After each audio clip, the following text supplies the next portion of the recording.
The Desert Elephant 3s, the Air Jordan 4 Craft, and now you can add these bad boys to the list of grown man Air Jordans.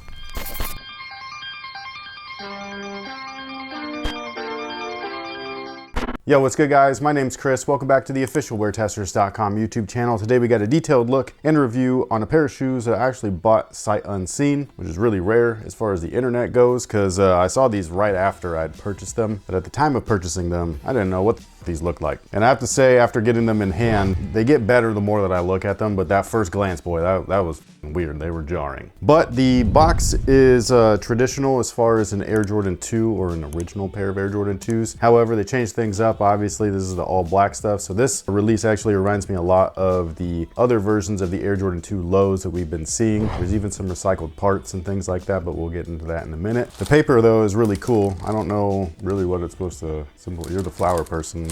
Does this anything ring a bell? I was just curious if it had anything to do with Lunar New Year. Yeah, I don't really know. All I know is that they're calling these the responsibilities because of what's inside of one of the shoes. It's a patch, and it just says Jordan presents responsibility, wear your shoes, show the world where you've been, and then underneath that it says peace, love, and respect. And that's about as far as I know as far as like storytelling goes on this particular pair. All I know is that this is an SP release, and so that's kind of like their more elevated stuff. So you got a couple of different lines throughout Jordan brand. You normally have like the regular shoes, the GRs if you will. You've got collabs obviously. You've got the OG style stuff, which they typically package in OG form and then they present them to you in OG form. So whether that be with pamphlets or hang tags and yada yada yada. And then we have the SEs, which are typically elevated versions of all your favorite shoes. And then you've got the SP, which is a slightly higher version of an elevated retro, which is again what we have here. I don't want to call them premium, but it feels like it. Even when you compare them to an SE, which typically feels like a more premium-ish version of a retro, this guy right here kind of blows even those out of the water. But anyways, when I saw that these were available, again, I bought them now. I hadn't seen a picture of them, so I really didn't know what to expect. And when I first saw them, I just thought it was a strange look, the whole thing. I don't want to say that it doesn't mesh well. I just want to say that seeing like real suede wrapped around a midsole like this was super strange because I have not seen that before, especially when you compare it to previous Air Jordans. The only one that I could think of off top, obviously, is the Air Jordan 13. Those always have come with synthetic suede around the midsole. I've always thought that it was just because of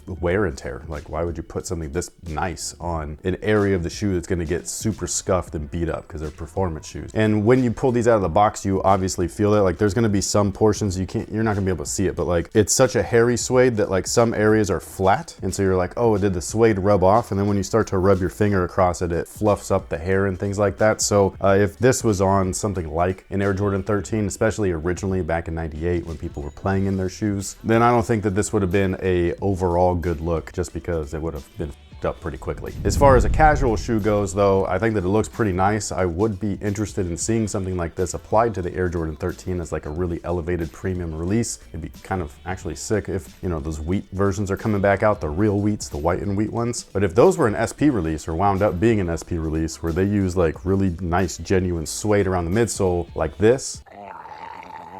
Now the outsole is going to look super familiar because one side is red, the other side is blue, with the surrounding areas being translucent, and we saw this previously on the 3 versions of the Air Jordan 2 lows that released late last year. I think it's called the 218s, it was for Detroit, but it's the same exact outsole. It looks a lot different though because it's paired with the black tooling and stuff like that. So when you look at those, it looks a lot brighter because the shoe itself is just a different color underneath all that clear stuff, whereas these, they've got like a black finish behind it, which is really interesting. And then per usual, you got the little polyurethane cutout right there with the Nike branding, an original feature, much like the size label on that area. Again, an original feature from 1986 and 1987 releases. And then the polyurethane midsole again is wrapped in this really nice, super hairy suede. The only thing that I don't like about it, especially like the more that I look at it, like I said, when I first pulled these out of the box, I was just kind of like, put that thing back where it came from, or so help me!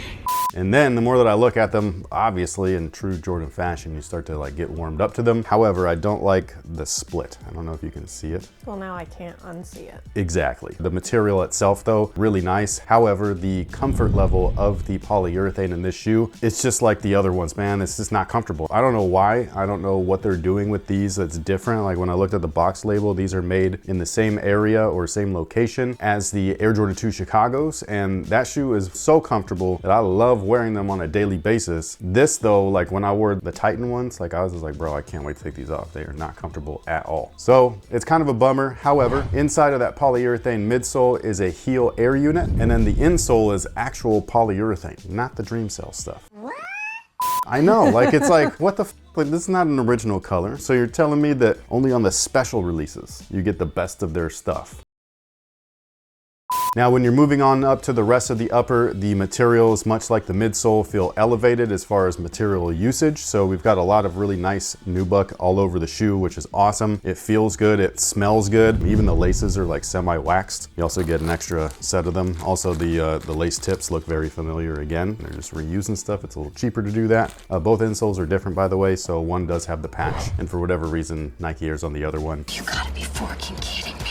Now the tongue is also an elevated feel, so you've got the traditional Wings logo at the top, but the tongue itself is just a really nice soft leather. Like I wish that this is what those Playoff 13s were made out of. It feels amazing. There's also a quilted liner inside. A lot of people love that. The insole's fabric, like the textile lining, is also real silky, much like the liner and everything. Again, a really cool feel. They switched up the visuals as far as the heel counter goes, so you've got a high gloss kind of like black finish on there, which really bounces off all the other different textures and colors and things like that. And then we have a translucent section, which is really dope because you can see the actual heel counter that's in there. That white piece, like that's the nylon internal heel counter that's on most shoes. I thought that the elephant looking print was a interesting touch, mostly because I thought that it was going to be reflective, which it's not. But the piping is actually this kind of like weird iridescent look, and you can't really see it when there's not a lot of light on it and everything, so it just kind of like blends in. But when the light is on it, I thought that was a really neat touch. And again, you can see like it's like a really fine fabric. It looks really, really cool in person. And then that little patch right there, I honestly have no idea what this is for. It's a nylon patch that they wrapped with the polyurethane leather style coating that you'll normally see on most leathers. So it feels like a leather patch even though it's not. And I don't know what the arrows are for. Like I haven't seen any marketing for these. I don't even know if they're releasing on their actual release date. They're supposed to be releasing on the 28th. Is that gonna happen?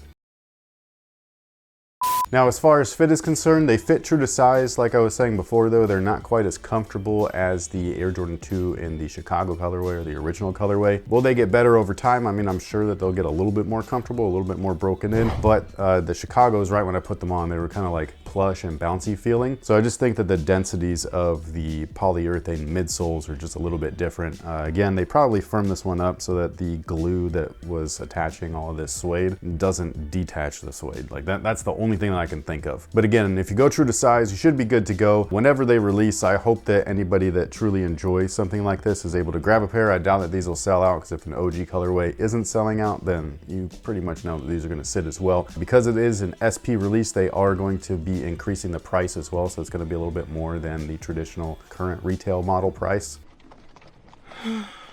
So what I would do is just be patient, man. If you like these, wait a little bit. They'll go on sale, and just let them sit. If a bunch of resellers cop them for whatever, make them wait, bro. But that pretty much takes care of it for the Air Jordan 2 Low Responsibility. Let me know what you think about these down below in the comment section. How do these stack up with the other grown man Air Jordans? Like, this is just our own term. It's not an official thing or anything like that. But we've got the Desert Elephant 3s, which I think are probably the best out of the bunch. Highly underrated. Then we got the Craft 4s, which also look great. And then we got these, which the more that I look at them, like I said, they just look really pretty. So I'd like to know your guys' thoughts on which one you like best. But sound off below, let us know your thoughts. Thank you so much for watching. We'll catch you on the next one. So until then, have a good one.